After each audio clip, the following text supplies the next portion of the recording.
ओम शांति। श्री कृष्ण जन्माष्टमी की आप सभी को बहुत बहुत बधाई हो।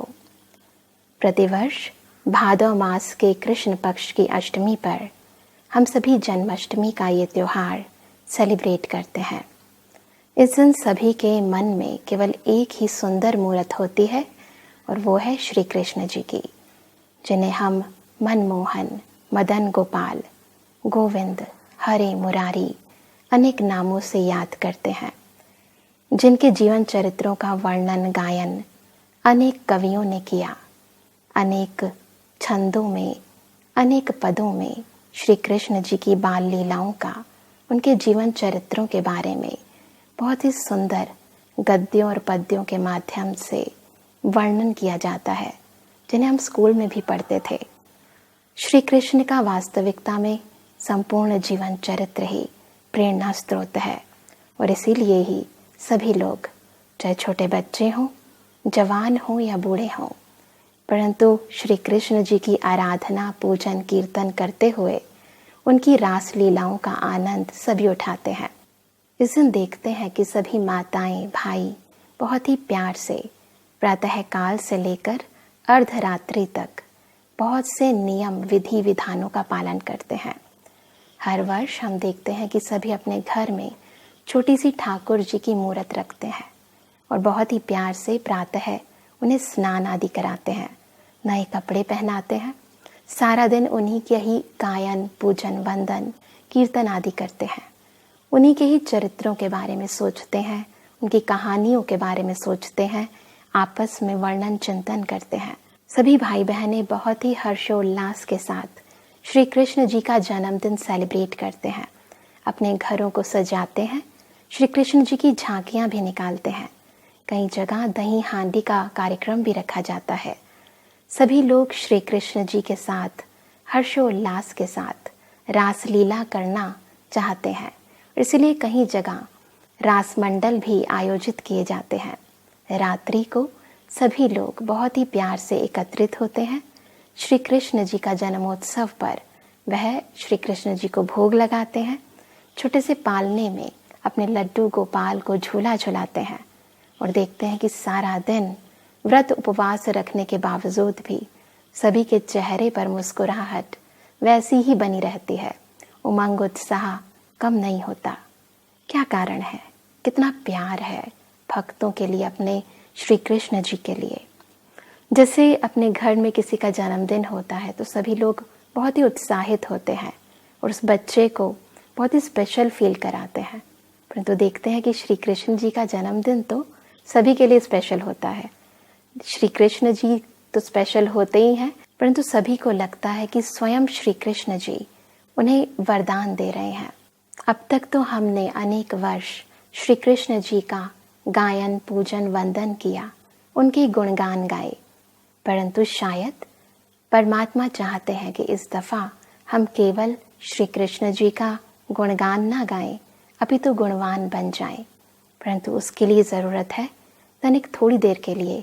झांकियाँ तो बहुत निकाली, परंतु परमात्मा चाहते हैं कि अब हम श्री कृष्ण जी के जीवन को झांकें और उसके साथ अपने जीवन में भी झांक कर उनके जीवन चरित्रों को अपने जीवन में धारण करें। बताते हैं कि जब श्री कृष्ण जी का जन्म हुआ तो उनके माता पिता कंस के कारावास में बंद थे। वास्तविकता में देखा जाए तो हर एक इंसान आज जब जन्म लेता है तो अपने साथ अनेक बंधनों को लेकर आता है। किसी को तन का बंधन होता है, किसी को धन का बंधन होता है, किसी को मन का बंधन, तो किसी को संबंध, संपर्क का बंधन, किसी को जन का बंधन। विभिन्न प्रकार के बंधन इंसान के जीवन में हैं। उनका जन्म जैसे ही हुआ तो जेल के सारे दरवाजे अपने आप ही खुल गए। वास्तविकता ये है कि इंसान के जीवन के बंधन तब टूट जाते हैं जब उसके जीवन में पवित्रता आती है। तो श्री कृष्ण जी का जन्म हमें बताता है कि कैसे हम स्वयं को विभिन्न कर्म बंधनों से मुक्त करें। उसका सीधा सा तात्पर्य ये है कि हमें उनके ही समान अपने जीवन में पवित्रता को धारण करना है। और पवित्रता केवल तन की नहीं, परंतु मन की, पवित्रता धन की, पवित्रता जन की, संबंध संपर्क की, दृष्टि की, वृत्ति की, कृति की। जब हम अपने जीवन में मानसिक तौर पर पवित्र रहते हैं, यानी मन में कोई भी व्यर्थ या नेगेटिव थॉट क्रिएट नहीं करते हैं, जब हम अपनी वृत्तियों के अंदर, अपनी दृष्टि के अंदर आत्मिक स्थिति को बरकरार रखते हैं, सभी को आत्मिक स्वरूप में देखते हैं, देह से, परिस्थितियों से प्रभावित नहीं होते, आत्मा अपने शुद्ध स्वरूप में रहकर हर कर्म करती है, तो वह सर्व बंधनों से मुक्त हो जाती है। क्योंकि इंसान के जीवन के सर्व बंधन इस देह से संबंधित है, और जब हम इस देह को, इस झूठ को भूलकर अपने सत्य पवित्र स्वरूप में स्थित होते हैं, तो इंसान के जीवन के बंधन ऑटोमेटिकली टूट जाते हैं। तो श्री कृष्ण का जन्म ही हमें बहुत कुछ सिखाता है कि कैसे हम अपने जीवन को बंधन मुक्त, जीवन मुक्त स्थिति में स्थित कर सकें। साथ ही हम देखते हैं कि श्री कृष्ण जी के जन्म के साथ ही अनेक प्रकार की आसुरी वृत्तियों का भी उन पर आक्रमण होने लगता है। क्यों तो हर एक जीवन के अंदर विभिन्न परिस्थितियां आती हैं, अनेक तरह के विघ्नों का सामना, परिस्थितियों का सामना, समस्याओं का सामना इंसान को करना पड़ता है। परंतु हम देखते हैं कि श्री कृष्ण जी तो जब छोटे से झूले में ही थे, तब से ही उनके ऊपर दैत्यों का आक्रमण होना शुरू हो गया। वास्तविकता में देखा जाए तो ये असुर नहीं, अपितु आसुरी वृत्तियां हैं, जिन्हें कथाओं में अनेक नामों से संबोधित किया गया है।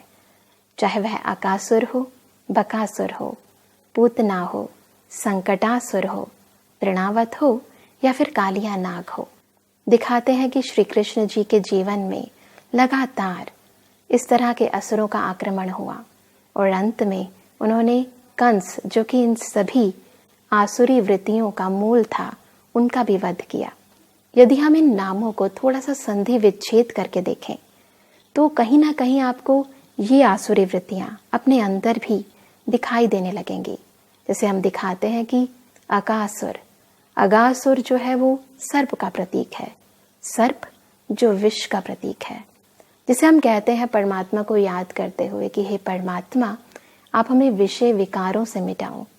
तो अंदर ये जो विषय विकार हैं, ये विकारी वृत्तियां हैं, जिसे हम काम, क्रोध, लोभ, मोह, अहंकार, ईर्ष्या, द्वेष, नफरत की भावनाएं, आलस्य की भावनाएं, अनेक तरह की नेगेटिव वृत्तियां जो हैं, विषैली वृत्तियां जो हैं, यही वो विषय विकार हैं जिनसे युद्ध इंसान सारी उम्र करता है, जो ही उसके जीवन के अंदर विभिन्न नकारात्मक परिस्थितियों का मूल कारण है। दिखाते हैं कि अनेक विकट परिस्थितियों में भी श्री कृष्ण जी कभी घबराते नहीं हैं। उनके चेहरे की मधुर मुस्कुराहट बरकरार रहती है। उनके हाथों की बंसुरी कैसी भी परिस्थिति हो वो बजा देते हैं, और दिखाते हैं कि यदि ज़रूरत पड़ती है तो स्वदर्शन चक्र घुमा देते हैं, परंतु कभी हलचल में नहीं आते। उनके जीवन चरित्रों से हमें ये पता चलता है कि हम चाहें तो अपने जीवन की बड़ी से बड़ी परिस्थिति को अपने चेहरे की मधुर मुस्कुराहट से, यानी अपने अंदर की स्टेबल स्थिति से, और बंसुरी कोई साधारण बंसुरी नहीं है जिस पर सभी लोग मोहित हो जाते हैं। वास्तविकता में देखा जाए तो श्री कृष्ण जी के जीवन में, संपूर्ण जीवन चरित्र में ज्ञान धारण था। वह ज्ञान की ही बंसुरी थी जो स्वयं ज्ञानदाता परमपिता परमात्मा ने उन्हें दी थी। दिखाते हैं कि श्री कृष्ण जी के जीवन में वह ज्ञान जन्म से ही धारित था, और वह ज्ञान था स्वयं ज्ञान सागर परमपिता परमात्मा द्वारा प्रदत्त ज्ञान, जो ज्ञान बताता है कि वास्तविकता में हम सभी चैतन्य स्वरूप आत्माएं हैं। हम सभी परमपिता परमात्मा की संतान हैं। यदि स्वस्थिति में स्थित रहकर अपने निजी गुणों, निज शक्तियों को, निज ज्ञान को अपने कर्मों में लाकर किसी भी परिस्थिति का हम सामना करें, तो कोई भी परिस्थिति हमारे सामने बड़ी नहीं है। बड़े से बड़ा पहाड़ भी राई और रोई बन सकता है, परंतु ज़रूरत है अपने ज्ञान स्वरूप स्थिति में स्थित रहना, यानी ईश्वरीय ज्ञान को जीवन में धारण करने की। और श्री कृष्ण जी ने प्रैक्टिकली अपने जीवन में ये करके दिखाया। और हमें भी ये सीखना है कि आज से कोई भी परिस्थिति आए, कैसा भी नेगेटिव वातावरण हो, परंतु हमें घबराना नहीं है, मुस्कुराना है, देखना है साक्षी होकर, ज्ञान स्वरूप होकर कि ये परिस्थितियां क्यों आई हैं, क्या कारण है, किन कमियों के कारण आई हैं। उन कमियों को दूर करना है और हर परिस्थिति के ऊपर विजय प्राप्त करनी है, जैसे श्री कृष्ण जी ने की थी। अकासुर उन विषय विकारों का प्रतीक है, तो बकासुर बगुली वृत्ति का प्रतीक है। हम जानते हैं कि बगुला कंकड़ पत्थर चुगता है, मोती नहीं। इंसान अक्सर जब अपने नज़दीकी संबंधियों से मिलता है तो उनके अवगुणों का गान करने लगता है, क्रिटिसाइज करने लगता है, जिसके कारण हम देखते हैं कि घर घर में आज झगड़ा है, परेशानी है, संबंधों के अंदर टकराव है। क्यों ना हम इस कृष्ण जन्माष्टमी पर इस बगुले वृत्ति को, इस बकासुर का अंत कर दें, यानी अपने अंदर गुणों को धारण करें, हंस वृत्ति को धारण करें। कोई भी व्यक्ति संसार में ऐसा नहीं है जिसमें कोई गुण ना हो। हम देखते हैं कि जब हम किसी संबंध को स्वीकार करते हैं तो स्टार्टिंग के अंदर हम हर एक व्यक्ति की खूबियां ही देखते हैं, गुणों को देखते हैं, और इसीलिए वह हमारा मित्र बन जाता है, हमारा नज़दीकी बन जाता है। परंतु धीरे धीरे जब वो संबंध काफ़ी करीब हो जाता है तो हमें उस व्यक्ति के अवगुण, यानी हमारी वो बकासुर वृत्तियाँ इमर्ज होने लगती हैं और फिर आपस में मनमुटाव हो जाता है और हम सोचते हैं ऐसा क्यों हुआ। इस बारी जन्माष्टमी पर हम इस बकासुर का अंत करेंगे और पुनः अपने संबंधियों के बीच, अपनों के बीच में उन गुणों को तलाश करेंगे। आप देखेंगे कि जब इस बकासुर का आप अंत करेंगे तो आपके जीवन में पुनः वह खुशियाँ लौट कर आ जाएंगी। इसी तरह हम दिखाते हैं कि श्री कृष्ण जी ने कालिया नाग के ऊपर विजय प्राप्त की। तो कालिया नाग और कुछ नहीं है, हमारे अंदर की विकृतियां हैं, हमारे अंदर की बुरी भावनाएं हैं, जो अंदर ही अंदर हमें और हमारे अपनों को डस लेती हैं, खा जाती हैं, हमारे वास्तविक अस्तित्व का विनाश कर देती है। काम की वृत्ति, क्रोध की वृत्तियां। क्यों ना इस बारी हम इन सभी वृत्तियों के ऊपर विजय प्राप्त करने के लिए ईश्वरीय मदद को स्वीकार करें। श्री कृष्ण जी को योगी राज भी कहते हैं क्योंकि वह सदैव योग युक्त थे। उनका योग यानी संबंध स्वयं परमपिता परमात्मा शिव के साथ था। इसलिए हम दिखाते हैं कि जैसे परमात्मा शिव को सत्यम शिवम सुंदरम कहते हैं, वो सुंदर हैं, उसी तरह हम श्री कृष्ण जी की महिमा जब गाते हैं तो उन्हें भी हम श्याम सुंदर कहते हैं।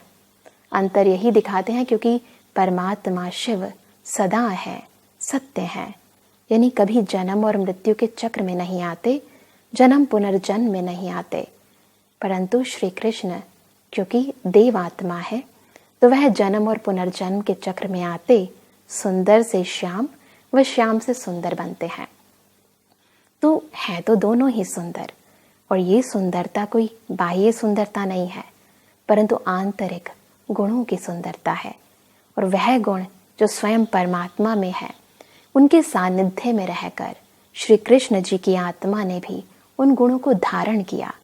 इसलिए ही वह परमात्मा के समान आकर्षण मूर्त बन गए और उनका नाम पड़ा श्री कृष्ण।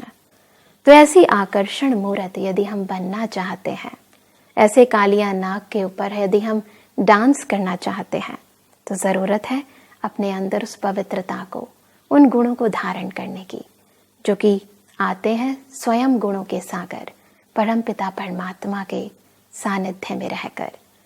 हम दिखाते हैं कि और भी बहुत सारे राक्षस जैसे संकटासुर, तृणाव्रत जैसे राक्षसों ने उनके ऊपर आक्रमण किया। क्यों ना इस दफा श्री कृष्ण जन्माष्टमी पर हम अपने जीवन के विभिन्न संकटों पर विजय प्राप्त करने के लिए ये स्वदर्शन चक्र चलाएं, यानी हम दूसरों को ना देखें, क्योंकि अक्सर दूसरों को देखने से, दूसरों का चिंतन करने से दूसरों की कमी और कमजोरियां हमारे जीवन में आ जाती हैं, हमें पता भी नहीं पड़ता। ज़रूरत है कि इस दफ़ा स्व चिंतन करके स्व की कमी और कमजोरियों को हम दूर करें। आप देखेंगे कि आपके जीवन के विभिन्न संकट, यानी ये संकटासुर अपने आप ही चला जाएगा। हम देखते हैं कि श्री कृष्ण जन्माष्टमी पर सभी लोग बहुत ही हर्षोल्लास के साथ रास लीला भी करते हैं, रास मंडल सजाते हैं। इस बार शायद रास मंडल तो नहीं सजाएंगे, परंतु क्यों ना इस दफा हम आपसी संस्कारों की रास करें, यानी संस्कार मिलाएं। अब तक तो हम डांस करते हुए स्टेप्स मिलाते थे, परंतु देखा जाता है कि जीवन में कदम से कदम मिलाकर चलना, इसमें अक्सर इंसान कमजोर हो जाता है। इंसान एक दूसरे के साथ रहना तो चाहता है, परंतु संस्कारों को मिलाना नहीं चाहता। अक्सर देखते हैं कि इंसान अपने जीवन के अंदर देहाभिमान में आ जाता है और संस्कारों से मोल्ड नहीं हो पाता। हम चाहते हैं कि सामने वाला बदले, वो बदले तो मैं बदलूं। और परमात्मा हमें सिखाते हैं कि जो इस संसार में मोल्ड होता है वही रियल गोल्ड है, और वही श्री कृष्ण जी के साथ गोल्डन एज में आ सकता है। तो क्यों ना इस दफा हम संस्कारों को मोल्ड करें, थोड़ा सा फ्लेक्सिबल बन जाएं। और देखा जाता है कि जो परमात्मा के इस गुण को अपने जीवन में अपना लेते हैं, वही वास्तविकता में अंदर के रस का अनुभव करते हैं। यही सच्ची रास लीला है। हम देखते हैं श्री कृष्ण जी की लीलाओं में कि उन्होंने गोवर्धन पर्वत को छोटी सी उंगली पर उठा लिया, परंतु उसके लिए उन्होंने सभी का सहयोग लिया। श्री कृष्ण जी के जीवन की लीलाएं हमें सहयोग वृत्ति, सहयोग के इस दिव्य गुण को धारण करने के लिए भी प्रेरित करती है। तो हम देखते हैं संपूर्ण श्री कृष्ण जी का जीवन चरित्र ही हमें कोई ना कोई प्रेरणा अवश्य देता है। साथ ही हम देखते हैं कि क्योंकि इस दिन भक्तजन सुबह से लेकर रात तक व्रत उपवास रखते हैं, तो क्यों ना इस दफा हम श्री कृष्ण जन्माष्टमी पर ये सूक्ष्म व्रत धारण करें कि हम श्री कृष्ण जी के गुणों को, उनके जीवन चरित्रों को, उनके जीवन की विभिन्न शक्तियों को, उनके स्वदर्शन चक्र को, उनकी ज्ञान मुरली को अपने जीवन में धारण करेंगे। इस दिन हम देखते हैं कि रात्रि को सभी भक्तजन बहुत ही प्यार से श्री कृष्ण जी को पालने में झूला झुलाते हैं, उन्हें भोग स्वीकार कराते हैं। परमात्मा भी यही चाहते हैं कि हम सदा ईश्वरीय नशे में, परमात्मा आनंद के, प्रेम के, अतीन्द्रिय सुख के झोले में झूलें। परंतु उसके लिए जरूरत है श्री कृष्ण जी जैसे चरित्रों को, उनके गुणों को अपने जीवन में धारण करने की। क्यों ना थोड़ी देर के लिए हम एक छोटी सी मेडिटेशन के जरिए ईश्वरीय चरित्रों को, श्री कृष्ण जी के गुणों को अपने जीवन में धारण करें, ताकि हम भी श्री कृष्ण जी जैसे सर्वगुण संपन्न, 16 कला संपूर्ण, संपूर्ण निर्विकारी, मर्यादा पुरुषोत्तम, अहिंसा परमो धर्म जैसे चरित्र वाले बन सकें। आइए कुछ पलों के लिए ईश्वरीय स्मृति में रहें और इस श्री कृष्ण जन्माष्टमी पर ईश्वरीय गुणों को जीवन में धारण करें, सच्ची श्री कृष्ण जन्माष्टमी मनाएं। कुछ देर के लिए एकदम शांत स्थिति में स्थित हो जाएं। फील करें कि जैसे स्वयं परम पिता परमात्मा ज्योति, परम ज्योति मेरे समक्ष है।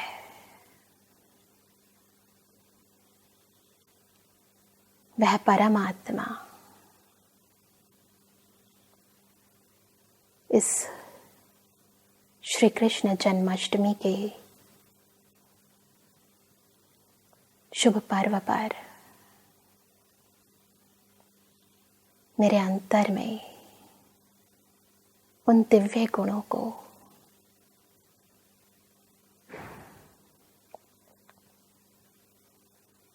दिव्य ज्योति के माध्यम से प्रदान कर रही है। फील करें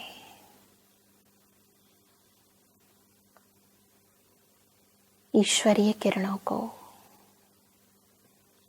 जो मेरे मस्तक पर पवित्रता का ताज, मोर मुकुट,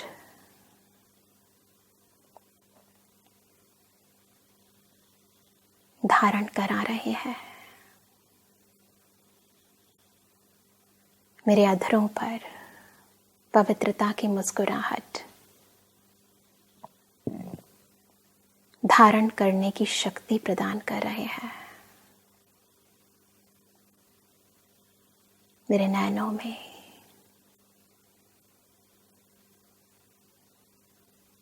पवित्रता की, आत्मिक दृष्टि की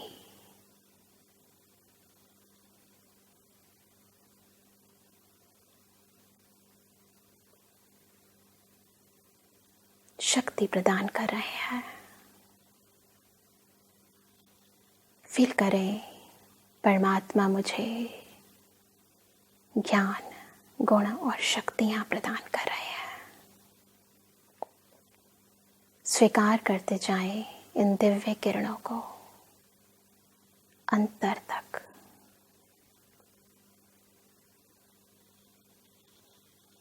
विभिन्न परिस्थितियों से, विभिन्न संकटों से, अपने अंतर के अवगुणों से, अपने अंदर के स्वभावों और संस्कारों से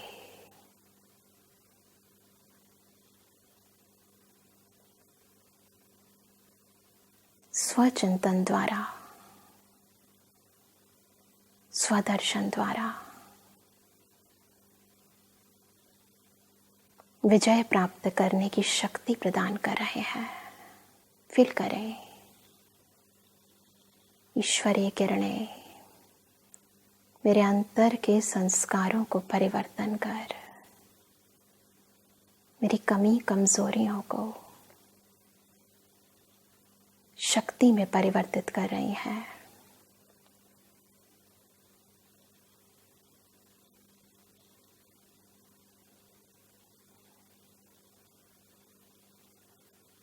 मेरे जीवन को ज्ञान स्वरूप बना रही हैं। अंतर तक स्वीकार करें, फील करें मैं आत्मा मस्तक के बीच चमकती हुई दिव्य गुणों व दिव्य शक्तियों को धारण कर रही हूं। श्री कृष्ण समान चरित्रवान,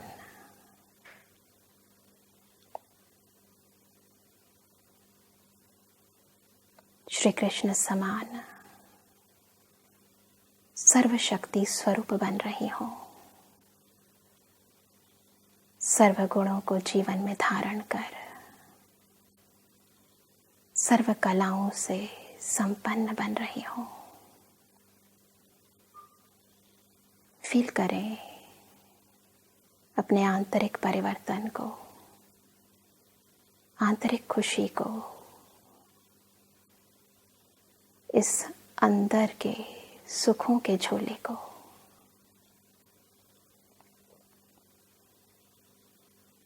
ओम शांति। यदि इस प्रकार हम आध्यात्मिक रूप से श्री कृष्ण जन्माष्टमी का ये पर्व मनाएं तो आप देखेंगे कि एक दिन नहीं परंतु आपके जीवन का हर दिन अतीन्द्रिय सुखों से भरपूर हो जाएगा। तो इस बार एक नए रीति से, आध्यात्मिक रीति से आप इस श्री कृष्ण जन्माष्टमी को सेलिब्रेट करें। आपका जीवन सदा सुखमय रहे, शांत में रहे, विभिन्न परिस्थितियों से, समस्याओं से मुक्त रहे। इन्हीं शुभ भावनाओं के साथ ओम शांति।